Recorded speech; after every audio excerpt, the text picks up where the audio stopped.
Coba keluarkan dulu daging kita. Pas perayaan Idul Adha 1442 Hijriah, pasti Mang Cek Bicek di rumah lagi banyak nyimpen daging. Yoda. Tapi nah tahu dak Mang Cek Bicek menyimpan daging supaya tahan lama pacak dilakukan dengan bermacam-macam cara. Dekat toko Edo, co-owner sei sapi lemak lah, selain dengan dimasuk ke dalam kulkas untuk dibekuke, nyimpen daging supaya pacak bertahan lama, pacak digawe ke dengan teknik pengasapan. Di mana daging yang lah sudah dibumbui tinggal ditaruh di pucuk kayu bakar, tapi jangan sampai daging tertunu api secara langsung dan cukup dikena ke asap nyobai selama 12 jam. Selain teknik pengasapan, teknik ngasenke juga pacak dipakai, di mana daging sapi seger tinggal direndam atau dicampur garam terus dijemur sampai kering. Kedua teknik ini dewek sebenarnya punya tujuan yang sama, di mana ngurangi kadar banyu di dalam daging supaya pacak awet.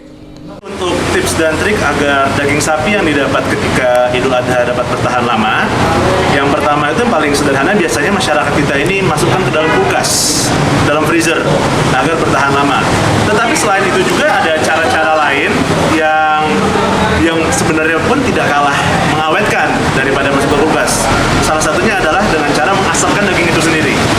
Dengan mengasapkan daging, kandungan air yang ada di dalam daging itu akan berkurang dan membuat proses pembusukan dari daging itu sendiri menjadi lebih lama.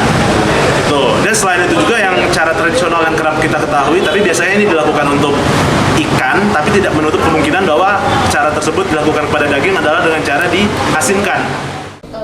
Dengan kedua teknik ini, biar kata daging tidak dimasuk ke dalam kulkas, daging tersebut pacak bertahan sekitar sebulan. Sehingga Mang Cek Bicek masih pacak nikmati daging yang ada tanpa takut dagingnya busuk. Sandi Pratama, PAL TV.